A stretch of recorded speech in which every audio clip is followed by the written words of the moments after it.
ذمہ داری ایک پر نہیں ہے، ذمہ داری ایک جماعت پر ہے، ایک جماعت پر ہے، پھر سب اس جماعت کے ساتھ جڑے ہوئے ہیں.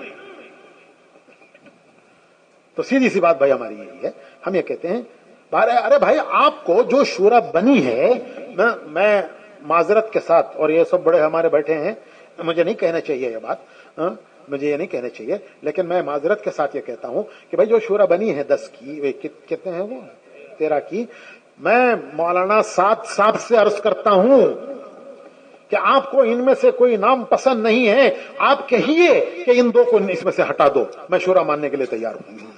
ہم پاؤں پکڑ لیں گے حاجی عبدالوہاب صاحب کے کہ آپ راضی ہو جائیے، امت کو اس قضیے سے نکالیے.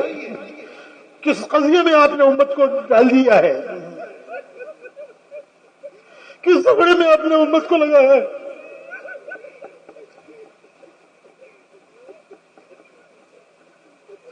ہمارے بزرگوں کی روحیں تڑپتی ہوں گی، ہمارے بزرگوں کی روحیں تڑپتی ہوں گی.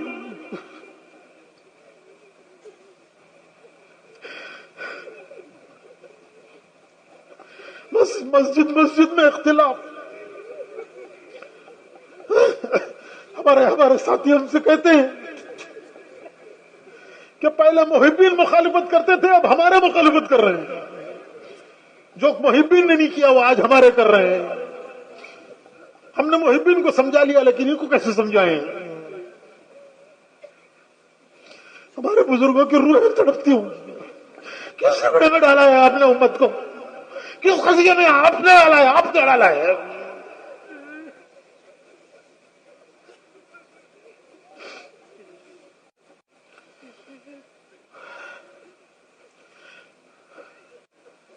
میں قسم کھا کے کہتا ہوں، آپ کہیے ہمیں یہ آدمی پسند نہیں ہے، اس میں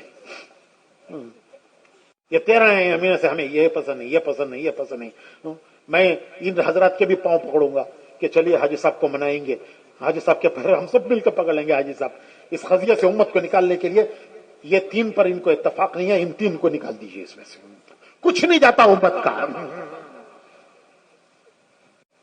اور وہ مزید یہ 2-3 چاہتے ہیں، آپ ان کا اضافہ کر دیجئے، آپ کر دیجئے، اللہ کے لیے کر دیجئے، امت کو اس قضیے سے ہٹائیے، نکالیے. جو مولانا صاحب کو پسند نہیں ہے ان کو نکال دیجئے اس میں سے، اور جن کو وہ مزید ڈالنا چاہتے ہیں ان کو ڈال دیجئے. کوئی کچھ نہیں جائے گا، کچھ نہیں بگڑے گا انشاءاللہ. میں اپنی طرف سے ان حضرات کی طرف سے بھی میں معذرت کے ساتھ ضمانت کرتا ہوں کہ ہم سب مل کے درخواست کریں گے کہ آپ کو کون سے پسند نہیں ہے، ان کو ہٹا دیجئے بھائی، ان کو ہٹا دیجئے بھائی، کیا جاتا ہے؟ بلکہ اسے خود کہیں گے کہ آپ کہہ دیجئے ہمیں معذور کر دیجئے. اور آپ ان کو لینا چاہتے ہیں، ان کو لے لیجئے 2-1 کو، اس قضیے سے تو امت کو نکالیے.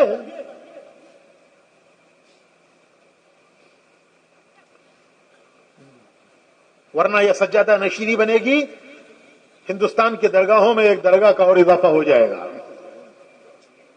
اللہ محفوظ فرمائے، اللہ محفوظ فرمائے. وہ اندر کی روح نکل رہی ہے، اندر کی روح نکل رہی ہے.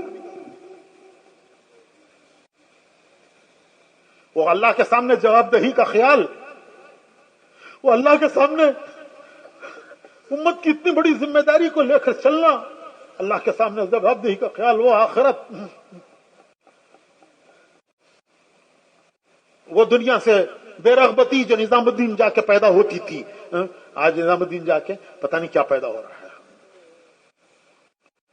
اگر یہی رخ رہا تو یہ سجادہ نشینی بنے گی کہ میرے بعد یہ، ان کے بعد یہ، ان کے بعد یہ. گدی نشینی بنے گی، وراثت بنے گی، اور ہندوستان کی درگاہوں میں ایک درگاہ کا اور اضافہ ہو جائے گا.